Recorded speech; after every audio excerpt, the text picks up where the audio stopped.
I changed my glasses. Do you think that makes a difference? It's fine. Okay. It's fine. Okay. We were talking We're about talking about Mona Lisa. Mona Lisa, yeah. So tell them how we almost lost the song, or do you want me to tell them? Well, You tell we 'em. wrote Mona Lisa, and they liked it. It sounded Italian.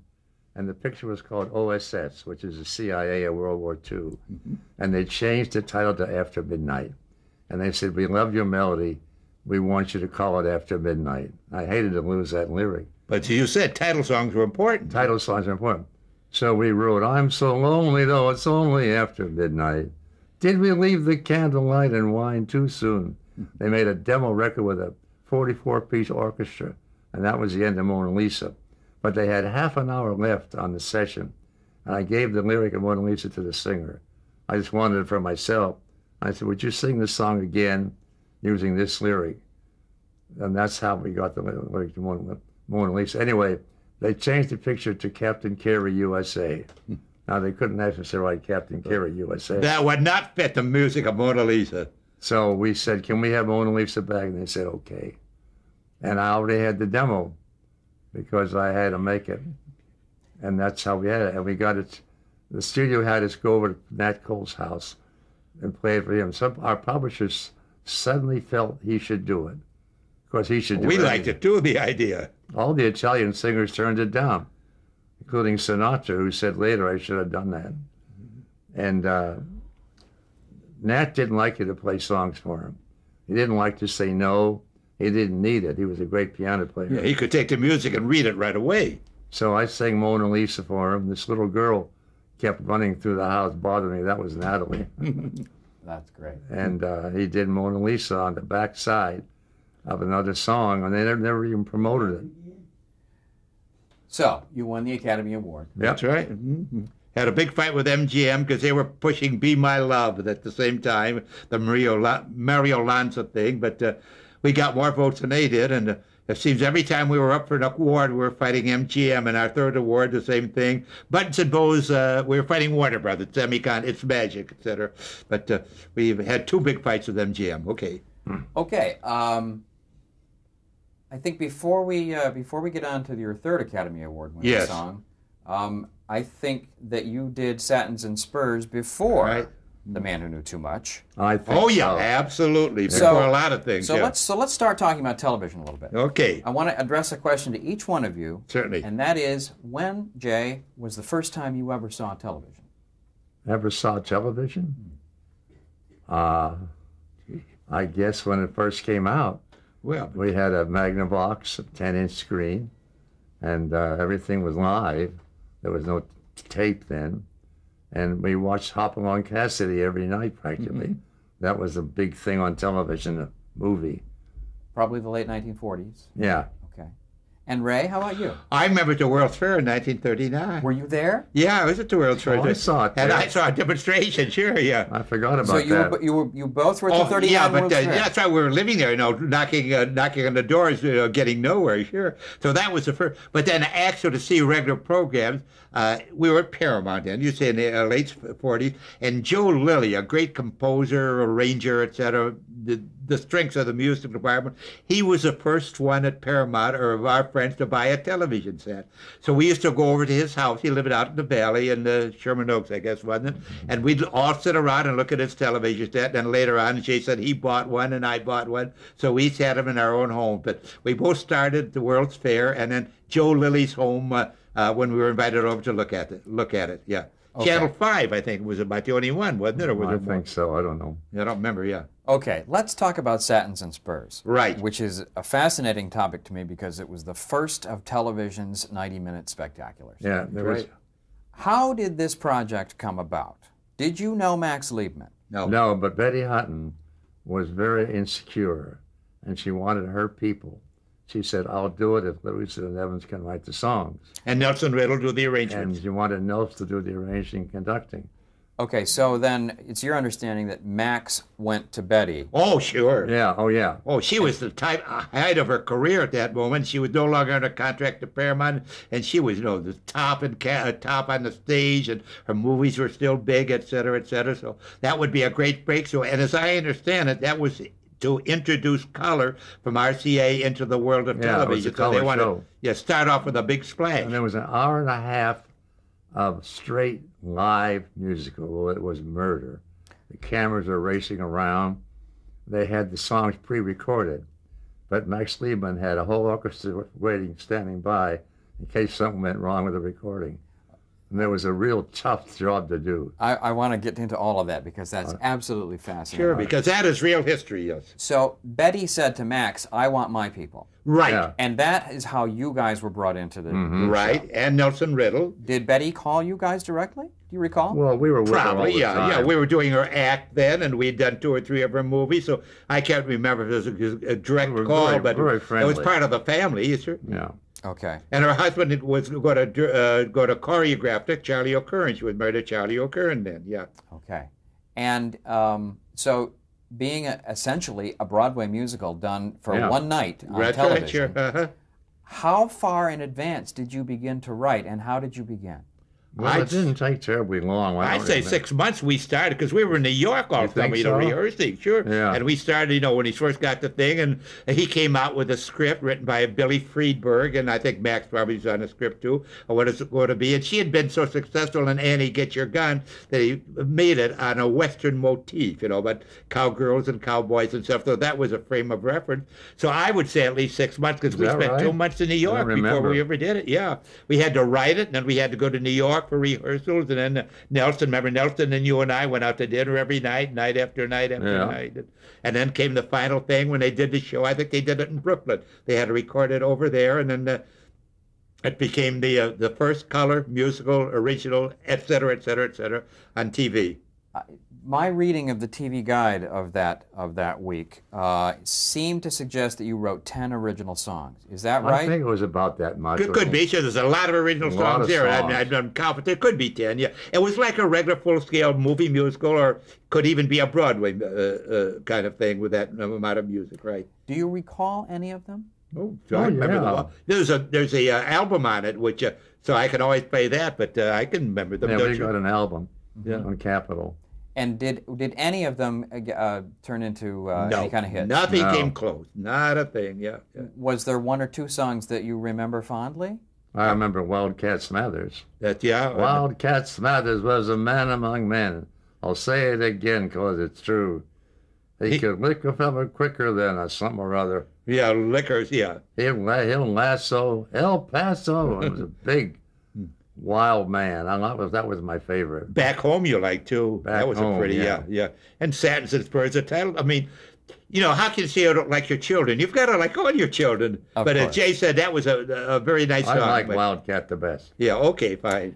But nothing came close to a hit. We didn't have a Let Me Go Lover or any of those kind of things, which came out of TV. Real hits, yeah. Did you then spend 2 or 3 months working on the songs? Probably. Well, I think once we wrote them, we got them written, and we just had to be around for changes or for support or psychological whatever, yeah. Was it rehearsed as a Broadway show would have done? Or did you spend several weeks in rehearsal? Yeah, now, we were in New York, and we were on a per diem, and I said to Max Liebman, we're through here. The songs are finished. None of you should pay. We can go home. Betty said, no way. She was very insecure. She wanted her people there. Yeah. At all times. And this was a big gamble. It had never been done before. And we had nothing to do. We were finished. So we were living on NBC's expense account or Max Liebman's, whatever, and it was very nice. And so we used to go to the nice restaurants every night, Jay and myself and Nelson Riddle and, men around town. And did you work closely with Nelson in terms of the scoring of the show? Well, no. We wrote the songs and he orchestrated them. That's how we worked a lot with Nelson.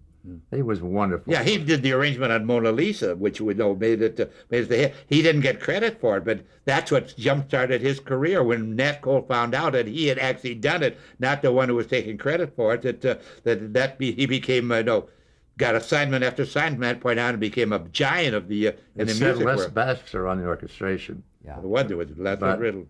Nelson ran into Nat on the street, and I thought he was a nut. He said, I made the arrangement of Mona Lisa. So he checked with the union, and there it was, Nelson Riddle. The next record said Nelson Riddle and his orchestra. And that's how Nelson got started. So we were fated to be together, yeah. And did Nelson also conduct? He did Sentence and Spurs. Yeah, he conducted, didn't he? Oh, yeah. Yeah, sure. Mm-hmm. You were saying that the music was actually pre-recorded and that they were lip-syncing on during the live broadcast? Just like they do a movie. Okay. I didn't remember that. It's pre-recorded. Yeah. It had to be. They had the live orchestra there just in case something went wrong. Yeah. Very expensive show. Yeah. And it was a delight working with Max Lehman, a very gracious he was very man nice. and a very man of great taste and culture. And fortunately, as you know, the show wasn't what we had hoped it would be. After the show was over, he started to cry. Such tension. I mean, it was an enormous effort for one night worth of musicals. Was it ever repeated or done again? No. We know it, I'm sure. We've never seen a kinescope of it. Do you think one exists? I don't know. If you ever find out, let me know. Okay.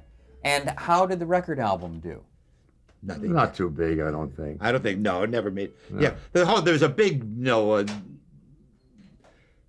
fuss about the whole thing, whether it was successful or not. Some of the critics didn't like it, all kinds of stuff. So that was all part of the scarring that you have when you're in show business. And Betty Hutton was so temperamental. She said, "I'm going to retire now," and she didn't show up at the big party at the Rainbow Room. Okay. She was very difficult, but she was a perfectionist.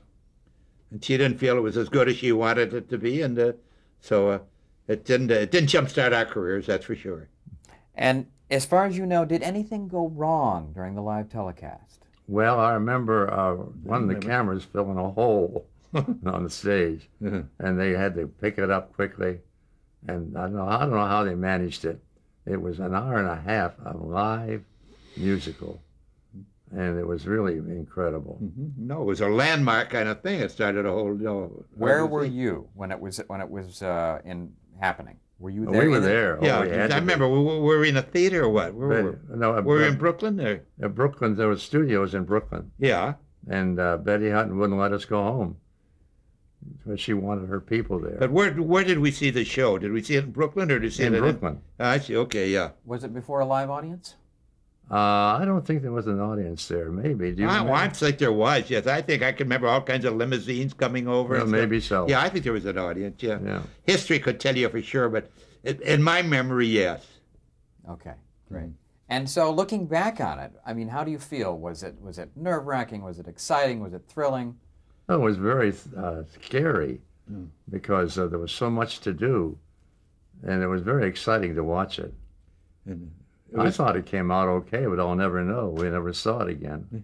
But, I mean, it was not considered a successful show. The critics did not like it mainly, and there were all kinds of arguments about whether it was worth all the thing. But doing it was wonderful. But then, when you get the reviews and they're not what you'd like them to be, then you're unhappy. You can't help it. Yeah. So you went back to Hollywood. That's right. I bought a new car and drove it back on the way from Salamanca. I bought a new car in Salamanca and drove it all the way back, yeah. And it wasn't long, I don't think, before you were working on The Man Who Knew Too Much. Yeah. That's right, yeah. It would be about a year or two later. You're right, yeah. And one of those songs was Que Sera Sera. Right. And please tell me how that came about and Doris's Well, I'll tell them the true story, not the one we tell. Okay. I went to see a picture of Rosanna Brazzi and Ava Gardner, and he took her to his ancestral home in Italy, and it was carved in stone, Que Sera Sera, spelled C-H-E, Italian spelling. And I thought that's a good title. I wrote it down in the dark, and we wrote the song. We very seldom wrote a song without an assignment. 2 weeks later, they got called in by Alfred Hitchcock. And he said, I have Doris Day in this picture. He wanted Jimmy Stewart. And then she said, you can have him if you take Doris Day and Livingston and Evans to write a song. It's the only time Asia never got us a job that I remember. And he had to do that. And we went to see him. He said, gentlemen, he said, I don't want a song, but she's a singer and they want a song. I got a story point where we can use it. He said, I don't know what kind of a song I want, but she sings it to a little boy. He sings it back to her. And it had foreign words. The title would be great because Jimmy Stewart's an ambassador. Well, he described Que Sera Sera. We waited for 2 weeks. We worked very hard, but we even didn't touch it. Mr. Hitchcock. And we came up with this. And I was a little uneasy because he didn't even want a song. He said, "Gentlemen, I told you I didn't know what kind of a song I wanted. That's the kind of a song I want." And we walked out, and that was it. And it was in the picture, Doris Day had another song in the picture called "We'll Love Again," which she liked a lot better. And she recorded "We'll Love Again," didn't want to do "Que Sera, Sera." She thought it was a children's song. And the studio made a big fuss. She did it in one take. And a friend of mine was there, and she said, "That's the last time you're going to hear that song. It's her biggest hit." It's nothing against her. I mean, we've all gotten fooled, you know, by songs. But that song went on to win the It's become one of our... Every country in the world you go, and the 4 stories in the last few years in the New Yorkers have alluded to Que Sera in their fictional for background reference or whatever by real recognized writers. And so every country I go to, I know they know Que Sera. In Italian and Spanish and French, it's all Que Sera, Sera. Even Hebrew? What is it in Hebrew? I have no idea. Okay. And again, a couple of years later, you write a song for Tammy and the Bachelor. Yeah. A year later. We were out of Paramount by that time. We were freelancing, Yeah. And this was at Universal. Right, that's right, sure. They said that, the script said, "This is an old folk song that comes down through my family," which gave us an idea of how to write it. That line was going when the picture came out, but that's how we got to the feeling of Tammy, a folk song, simple. And we gave it to Debbie Reynolds. She could read music like nobody I ever saw. Picked it up and sang it just like the record. Okay. She was a very talented lady. And they had no thought, you know, they said, this is never going to sell. They never expected it. Like Mona Lisa was a surprise. Buttons and Bows was a surprise. All our big hits were surprises. Que Sera was a surprise. Jay just told the story.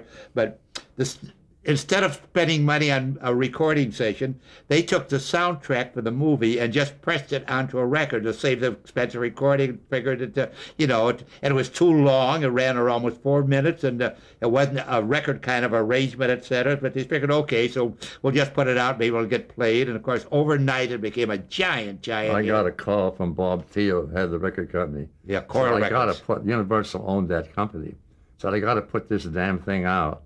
He said, "I need something for the other side. You got anything?" Well, I used to carry music with me. This was in New York. And I almost didn't know, it was a terrible snowstorm. I had to trudge over there, no taxis running. And I thought, what the heck, you know. So I gave him the song for the other side called French Heels. We wanted to call it High Heel. We couldn't use the title. And he put it on the back of Tammy, so we got a double payment. You see, when you're on the back, you get paid same as the hit. We've been on the back of some big hits. It was the big hit of the year, and it was a big Academy contender for an Oscar. Unfortunately, the Frank Sinatra strengths went out, and All the Way won the Oscar that year. But it looked for a while like Tammy might be the winner because it did more for the picture. Well, we made a mistake. We made a bad mistake. Universal put out a letter written by Tammy in her handwriting. And the head of the Academy said, "You lost 300 votes." It was sent to all the members of the Academy. And now today, man, the advertising, you know, and everything, and their letters and the dinner. But that had never been done before. And so the Academy somehow viewed that as sort of advertising? Absolutely, and bad taste and everything. And we could have stopped it, but, you know, whoever thought about that? Who's going to care, you know? Anyway, the head of the Academy then, George Seaton, who was the president, said, "You don't know hundreds of votes you lost because you did that." So that's maybe why we lost our 4th Oscar. Not that we have anything to complain about, but you think about dumb things that you do, and this was one of them that we allowed to be done. Okay. It's time to move back to television. Yes. And talk about Bonanza. Right. Now, the show went on the air in 1959. I'm not sure whether you guys would have been approached in 1958. I don't know if you remember. Probably. I can't remember, yeah. Jay, I suspect that your brother had something to do with this story. Yeah, he was one of the 2 producers. Okay, your brother was Alan Livingston. Yeah. And he was at Capitol Records for years. He was the president, yeah. But by 1958, he was at NBC. Mm-hmm. Yes. And in what capacity? He was the head of the West Coast. Programming. Yeah, programming. Okay, so what happened? Did he call you? Yeah, he said, "I need a song called Bonanza." They didn't have any money to spend. It was a pilot with 4 unknown people, about as unimportant a assignment as you could ever find. And we said we would do it for $500 if we got the publication rights. They said, who needs it? You got that. And we get $1,500 if it went on the air. Well, it went on the air, we got the money, and it became a smash hit. It was opposite Perry Mason, which was a #1 show, and knocked it off the air. And it's one of the most valuable copyrights we have. It's used in commercials, used in movies. We have the publication rights. You never know where something's going to end up. Never know. That's right, sure. When Alan called you... Yeah. You know Alan, incidentally? I interviewed him not too long ago. Okay, fine. When Alan called you, did he say what specifically the show was about? Did you see any film? Well, yes. He said the first show was called Bonanza for a special reason, and he liked the title. It had nothing to do with the show Bonanza. It just was a title he liked. I think the first show there was a kind of a Bonanza theme, and that's how it came out. And he said, we want a song called Bonanza.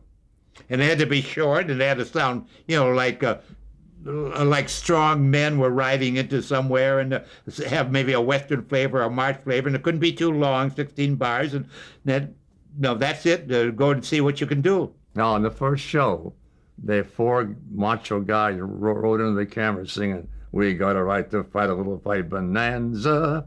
If anyone fights any one of us, he's got to fight with me. Well, it looks so stupid.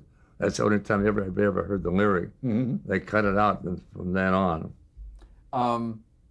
But again, though, before we get to that point, in other words, obviously the song was written before the pilot was shot. Oh, sure. Oh, no question of that, yes. So you didn't have anything to look at. Do you remember seeing a script of any? No, it had nothing to do with the song. No, we didn't see anything. We just, write something that sound macho and sound exciting, and, and the 4 guys might relate to. It was so unimportant, the song, we didn't bother with anything. We just knocked it out in one day, as I remember. Okay.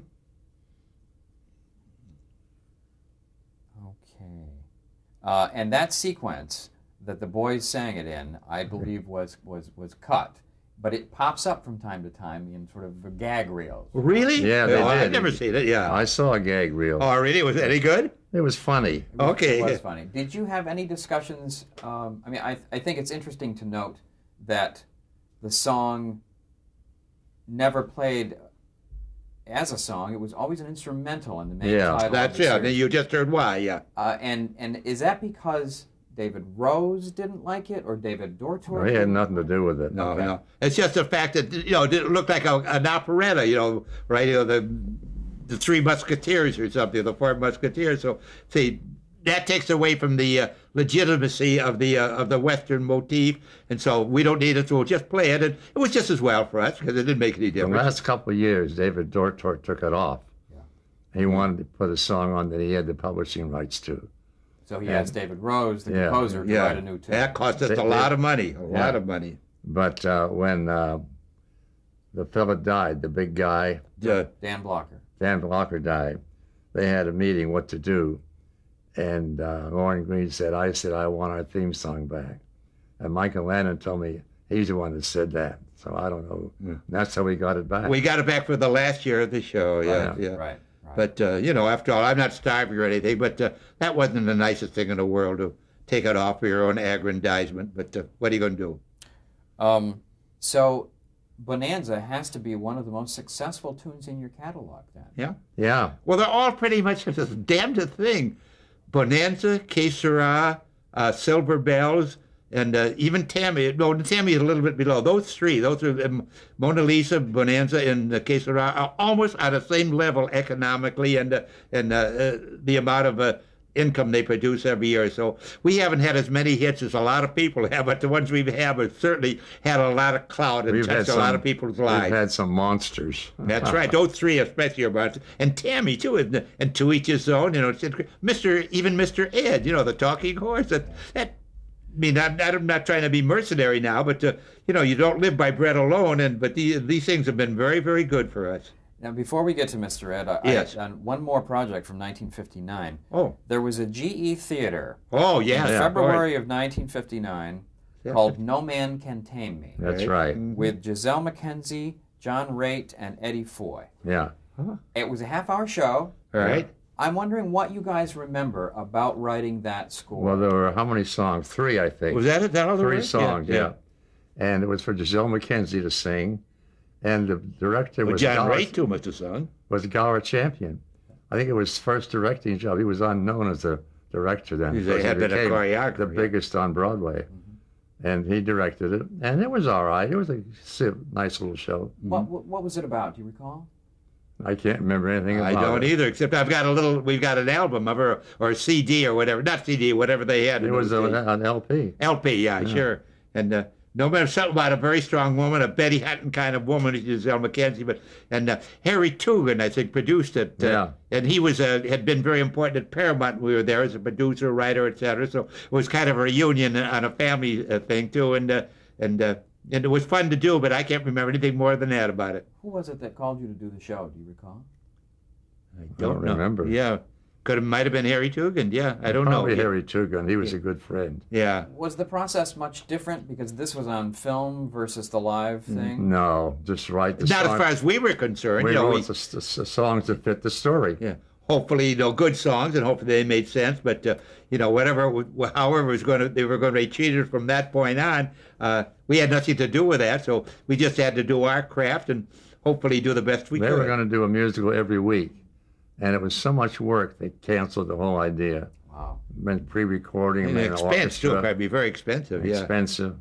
Did you do anything else along those lines besides Satins and Spurs and No Man Can Tame Me for television? Not projects. No, we did the theme songs, for 2 or 3 shows, but nothing of that scope. Yeah. Okay. All right. Stature.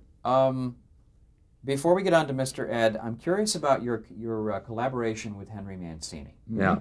Now, Peter Gunn as a television show went on the air in '58, but the lyrics that you wrote for Peter Gunn and Dreamsville came later. Yes, several years later. I don't know. When they made the feature film? No, it wasn't that long after. Well, because go ahead. Go ahead. Hank Mancini wanted the lyrics, and we wrote the lyric to Peter Gunn, Dreamsville, Mr. Lucky theme. A thing called Come Close to Baby or something. Straight to Baby. Straight to Baby, yeah, sure. Because we were in the same publishing company, right in the same office, and the publisher who wanted to get all the value he could out of Henry's melodies needed lyrics. So naturally, being in the same office, he called, and we had a good, a good track record, called on us to do some of the lyrics to his melodies. And Sammy Kahn did a couple too. Yes. Do you recall about when that was? Was it during the Peter Gunn and Mr. Lucky era, or was it sometime later? Yeah, no, not too much later.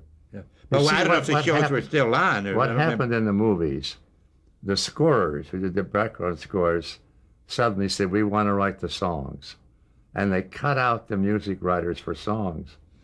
And they are great musicians, but they don't have a feeling for songs.